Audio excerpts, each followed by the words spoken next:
Assalamualaikum warahmatullahi wabarakatuh. Wabarakatuh. Hello everyone.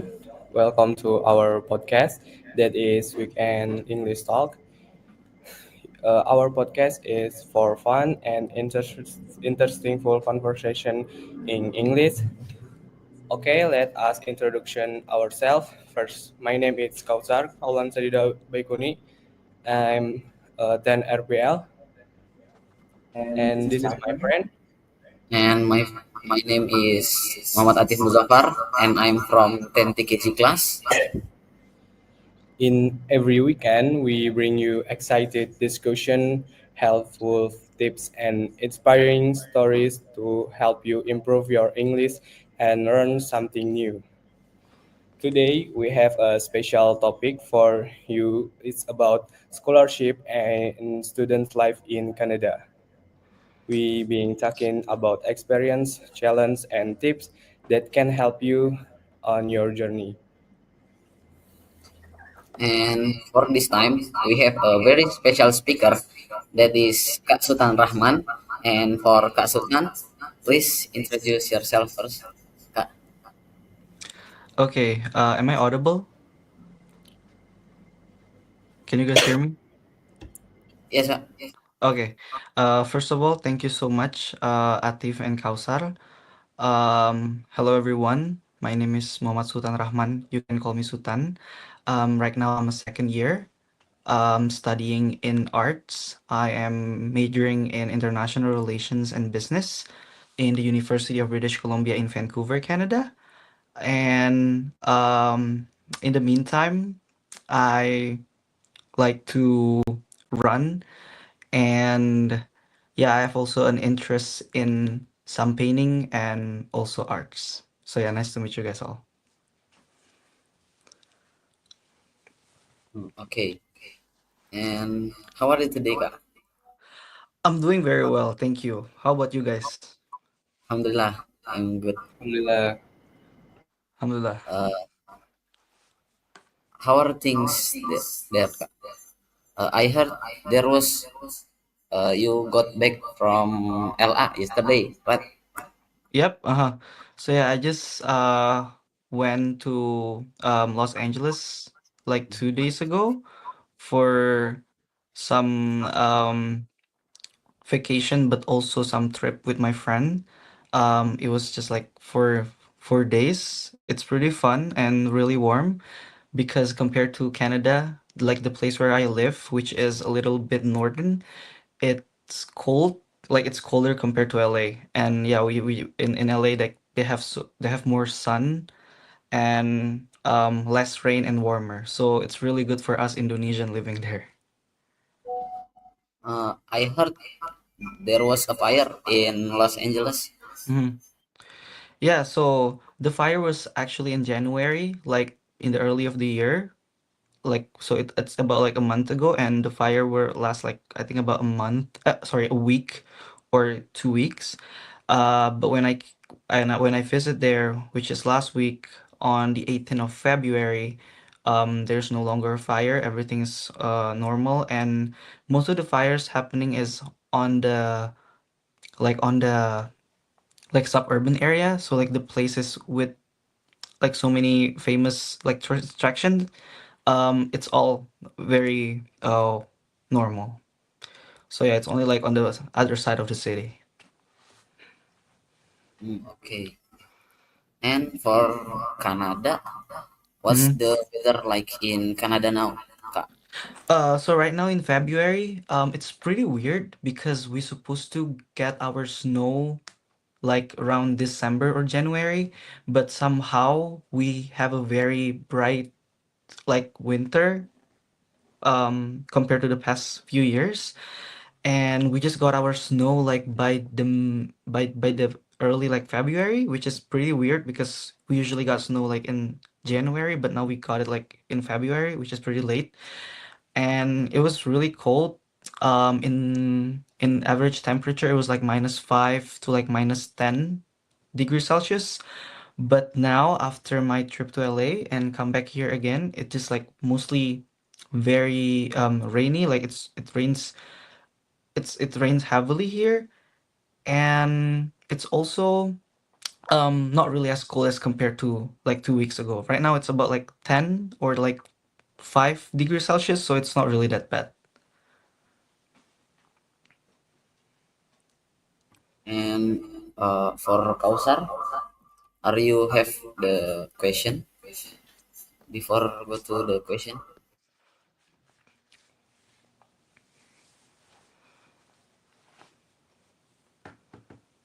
I think no. Okay, if no, let's get straight to the question. Yeah. Okay. For first question is, how did you get a scholarship to study in Canada? Oh, okay. So it's actually a very long story, but I tried to make it like as simple as possible. So first, I got the scholarship information from one of my classmates who are also in the same interests to apply for the scholarship as well.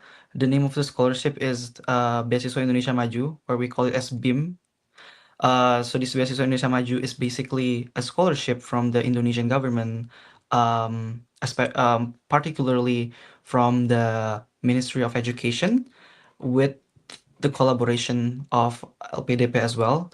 So we got this scholarship from the Indonesian government, and the application was open when I was applying to. It was in April. Sorry, it was in May 2023. And this scholarship is basically a full ride scholarship, a full funded scholarship. So they pay for your tuition, they pay for your allowance, so living allowance like housing, food, and then transportation, like plane tickets as well. So like they pay and cover most of the things. And yeah, the process was only 2 months, which only consists of two of like app selection. The first one is a document selection, and then the second one is the interview. And the first one, it was just like you're writing an essay and stuff. And then when the interview, you got questions by like the the people who like work in the scholarship program and some lecturer as well. And after that, you got a scholarship. And yeah, it was a really hard. I think it was really pretty hard for me because I have to do so many filing. I have to go back and forth to my school to do the application because I cannot do it on my own. I have to do it from my high school computer. And then I also have to apply for the university like prior 6 months before that. So it means that I have to get all of the acceptance letter before I apply for the scholarship. Okay.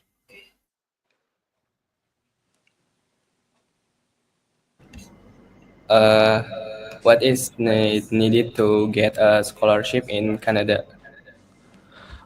Okay, so applications or anything that you guys may have to get ready for the scholarship is first is your high school transcript. So you have to make sure that you have to maintain a good grades around like 85 like plus in average. That's the first thing. Second of all is English certificates. So you have to take either TOEFL. I don't know if you guys ever heard about TOEFL. I think you guys did. TOEFL or IELTS. I don't remember the TOEFL score, but for the IELTS, you have to be at least 6.0 out of 9 to get the scholarship. And then the third one is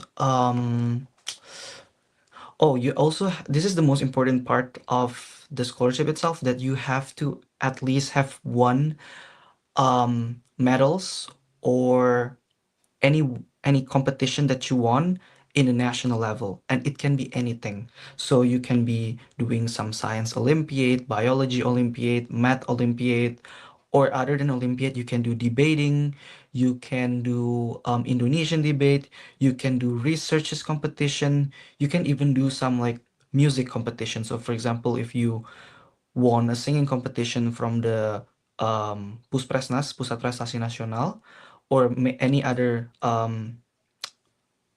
institution as well, as long as it is national, and you got either first, second, third place, or you got gold, silver, or bronze medal, you can eligible to apply for the scholarship, and if you don't, then you cannot apply. So just make sure that this is the most important part of the scholarship itself. So like other than the English and also the school transcript, you have and must have at least one of these medals or winning any national competition, and it must be national level. So it cannot be provincial or city. It must be like national or international. So yeah, I think three of it, and then the last one that I said previously, it's your acceptance from the campus. So basically, if this scholarship requires you to get accepted to the campus first, and then after you got the acceptance letter, so like congratulations, you got accepted in this university, and then you can apply for the scholarship. So if you don't have the university acceptance, then you also cannot be apply. So yeah, I think four of it.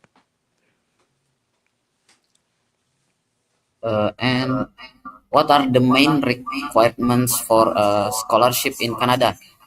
What is TOEFL and IELTS or certificate or whatever? What do you mean, like the most important one or like the example? The main requirement, the most Uh important.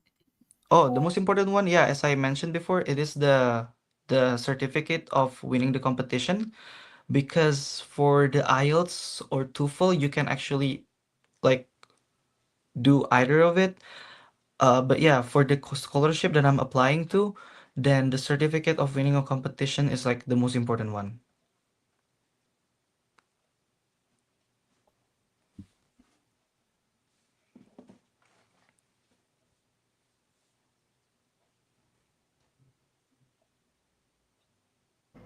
Uh, how long does it take to apply for a scholarship? So for the total of time, I start doing my application back in December 2022. And then and at that time, I'm just doing all of the college applications. So I applied to several campuses in Australia, Netherlands, and also Canada. I applied to Monash University, University of Western Australia, University of North UNSW, and then um, the Wageningen University in the Netherlands, and also my university right now in Canada, which is the University of British Columbia. And most of the application was like about a month to work for the essay, for translating the documents and stuff. So it took like a month from like December to January. Uh, because most of this university closing their application in like January, February, or March. So yeah, I applied around that time. It took like 1 until 2 months. And then after that, as I mentioned before, I did the scholarship. Um, I applied for the scholarship in May.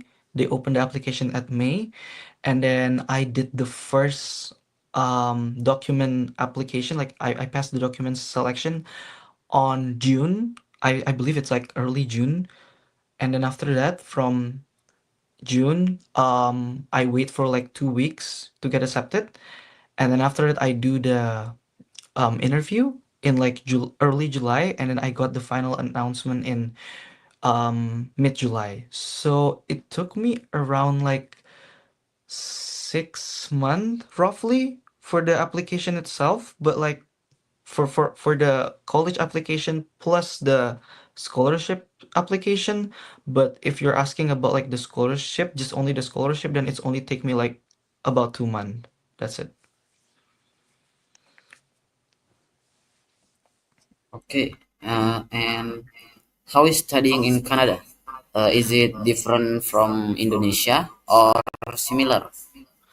To be honest, I cannot compare between like the Indonesian and Canadian like university system, because I never been to Indonesian university before.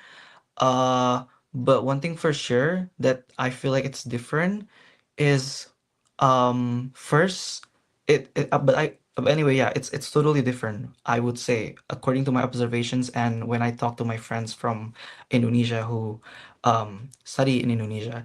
The first thing is like, first we don't have to come to the class, so it's totally optional. So you can come to the class or you don't. Like the professor, like the lecturer doesn't care like whether you come or not, because most of our grades is based on the assignment, based on the exam, so like midterm exam and also final exam. So that's the first thing. They don't care about like whether you come to the lecture or not. Some classes did, but most of the classes I know they don't. That's the first one. The second one of the differences is like you can call your professor by name. So like you don't have to call them like Mr. or Professor this, Professor that. You can call them by name like hey Brian or like hey Susan, stuff like that. So like you just call them by name and they're really, really like relaxed with that. They're chill with that. That's the second one that is pretty different for me. And then the third one is like our credits, or in Indonesia we call it SKS, is like a little bit like lesser compared to Indonesia. I know most of my friends take like 24 credits or 24 SKS. Meanwhile here you only do like 15 SKS. So it's like very little compared to Indonesia. And last but not least is like most of the assignment that I did here is mostly online based. So every single paper that we submit, every single answer questions, and even some quizzes as well are due from the laptop. So like you can use your laptop, you can use your phone for your classes. And I think last but not least, that is really, really like I feel like it's a culture shock for me was how this Canadian university is very strict on like cheating. So like I don't know, but like in Indonesia, sometimes cheating is something that is very normalized in some places, in some institutions. But like here, if you got caught like cheating or something, it can lead you to like a very big problem. Sometimes like some university can even like drop you out like literally after like the first attempt of you cheating. So that's you have to be careful with that.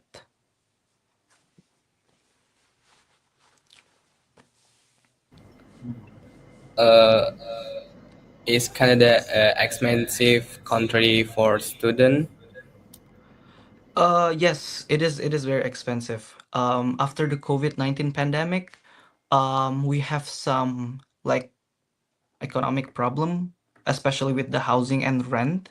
Like to get a house here, to own like one room here is pretty expensive and it's pretty hard because Canada is having a very hard situation in housing. Um, that's why that's why the prices of the house here increase like drastically compared to like a couple of years before. And this is what makes Canada is really, really expensive. So first is housing, and then the second one is the taxes. So everything that you buy here, like everything, food, clothing, gadget, so like phone, laptop, tablet, or any single like item that you buy. So for example, you buy some um sport accessory or every single thing that you can imagine, they have taxes on everything, which makes the prices like much higher than before, and the price is like, and the tax is like 12% of the total stuff. So for example, you buy something for $100, then you have to pay for another $12 for every single item that you bought.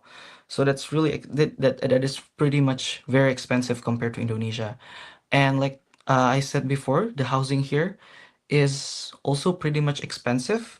Um, Average like around $1,500 for a room, which is like in Indonesian rupiah is like 15 million or even like until 20 million per month, which is pretty expensive for just a small room.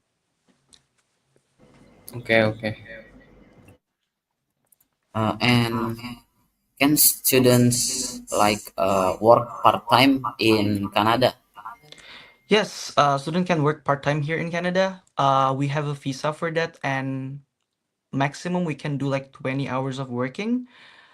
So yeah, students can work in like any places that they want, and most of the places here in Canada are accepting the students, including the international students who are not Canadian, which is really amazing because you can work from like a cafe or a fast food restaurant to something like um like a financial assistance, or like working in the taxes, or become a cashier in some store, or working even as a researcher. So many job opportunity here as well for international student.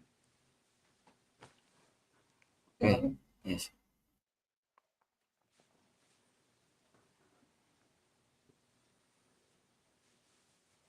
Is public transport is expensive in Canada or Uh, so f- Yeah. So for public transport, it is not for us students because we pay our tuition and then the tuition is actually include for the public transport fee. So I don't have the card, but yeah, we have like the card for like paying the buses and also the train, and it is completely free for us. We can use as much as you want as long as we're students. But if you're not a student, then you have to pay a public transport by yourself. I think compared to other cities in Northern America, Canada is pretty cheap. You only have to pay for like $3 every single ride, and you can use it for it's gonna be free until like 2 hours, I think. So it's not really that bad compared to like other city. But because we're students and it is part of our facility, then for us it's completely free. So I don't pay anything for my transportation.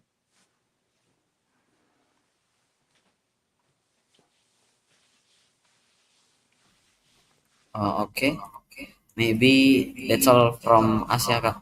Thank you very much Okay. ya for Kak Sultan. And that's the end of today episode of Weekend English Talk.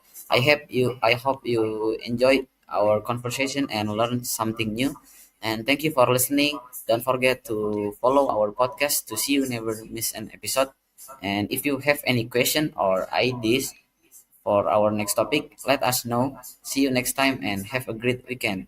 Wassalamualaikum warahmatullahi wabarakatuh.